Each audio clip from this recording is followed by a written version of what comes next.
How to get financing to buy a small business. So I love this topic. I love small businesses. I got into buying and selling companies around 2003, 4, or 5. I had done so many fix and flips and property deals in the real estate sector. I'm thinking, why not buy service-based businesses, pizzerias, hair salons, nail salons? I mean, I went a little bit crazy buying service-based companies. They're easy to turn. They're easy to influence and create cash flow, like hair salons, easy, double, triple. Nail salons. I mean, it's not difficult. Even restaurants now with all of the digital marketing and the texting and the reminders, it's so much easier to increase your cash flow. So let's talk specifically about financing for your new small business. Number one, how do you actually acquire a business using minimal cash? What are some of the due diligence principles that even buying a company? The second thing is the strategies to think about getting your best result in financing. And the last are all the common pitfalls that we see in the acquisition of a small business. So get a pen and paper, those of you who are serious about it, because some of you that are high income earners, buying a small business and going straight into someone else's cash flow is a great model versus bootstrapping and growing it from scratch. It's up to you who you are. I'm a bootstrapper. I know how to make really fast cash. I can do it in a day. I can do it in an hour. Some of you have never run a company, and being an entrepreneur is tough. So you may want to consider franchising. In fact, if you want an appointment with our team, it's in the link below. Ask for a gap analysis. We have franchise experts who can actually select. Right now, we're in the process of helping some people close franchises in Texas in the vending machines. We have the Tutor Doctor closing in Arkansas. We have Subways closing in Indiana, Ohio. So we're helping a variety of people sort out what's best for them in the kind of franchise they might want to buy. That same team, which includes me, looks at just other M&A. Do you want to, merge, acquire? What do you want? So as you're looking at financing, obviously you want the least amount down, but you've also got a cash flow given your payments.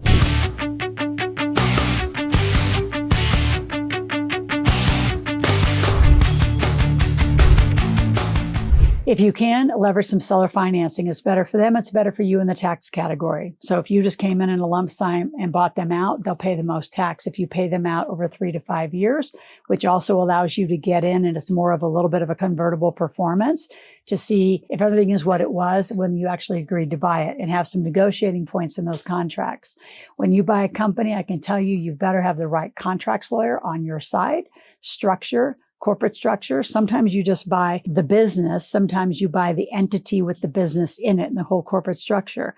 And again, there's pros and cons of taking on the past liability, indemnification clauses. More importantly, if you are in need of keeping the person who generated the business in business, then you want to do more of a seller financing. They can go out over the next 12, 18, 24, 36 months. Other kinds of financing, obviously, is SBA.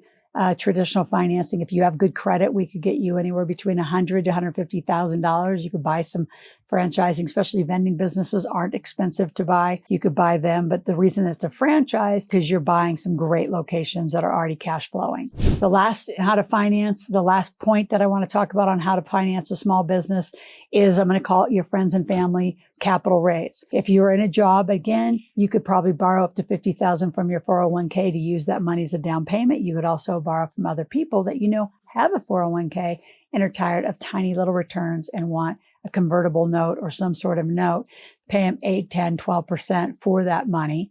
They can probably only loan you $50,000 out of their 401k if they're active in the business. So what are the strategies to get the best financing? It's all the devil's in the details. It's in those contracts, making sure that you really handle prepayment penalties, buy-sell agreements, full completion contractual arrangements where if the business you're buying from has things in it, in its P&L balance sheet, like vehicles, like equipment that you're not going to continue or take on or bring your own in, those all have to be negotiated out. So whenever you're looking at buying and selling a company, you typically want 3 years of really good, almost forensic level accounting, because so many people add in a lot of expenses that are more really what would be considered, I call them their family's operating expense, not the businesses. If you're going in to buy or sell especially if you're the one that's going to sell, keep your books clean. Because if you know you're going to sell, don't add in all of what I call the lifestyle deductions that we know you can get with 81,000 pages of tax code.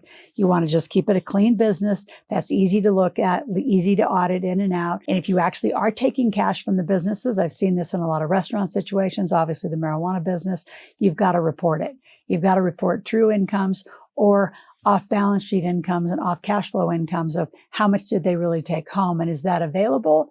Because a lot of times you're going to see small business owners have like these little hookup relationships that once you buy it, those aren't available to you unless that's part of the transition. So again, is it in the contract that they introduce you to all their vendors, their suppliers, and their customers and do a really good turnover? Now, before we go to the last point on how to finance a small business, and I love getting into businesses and helping you look at them or even sell yours, I want you to subscribe to our channel. Once you're 5 days a week, click the notification button and share this with 5 or 10 friends. The people you hang out with influence you a lot. So if you're in the business of looking for business, looking for real estate, and they're like, oh, you can't do that, you need to level up your whole group of people you're hanging out with.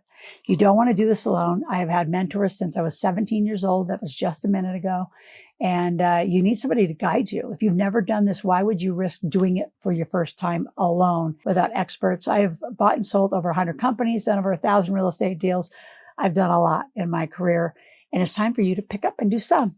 So the big pitfalls that I see, again, is you don't get a contracts lawyer. You just trust the one side to deliver you paperwork, and you're not thinking through enough stuff. I constantly see people not pay attention to the tax side of it or the insurance side of it. Those are vital to you. Again, corporate structure, does it come with the asset, or are you just buying the asset out of the company? So be cautious in equity deals, because again, equity is an all-in play, meaning it's going to work, everybody wins. If it doesn't work, everybody's going to go down and even potentially have to hit a bankruptcy button. That's why I like convertible money as far as financing, because you may not want to have some partner later on that you have to buy out later on.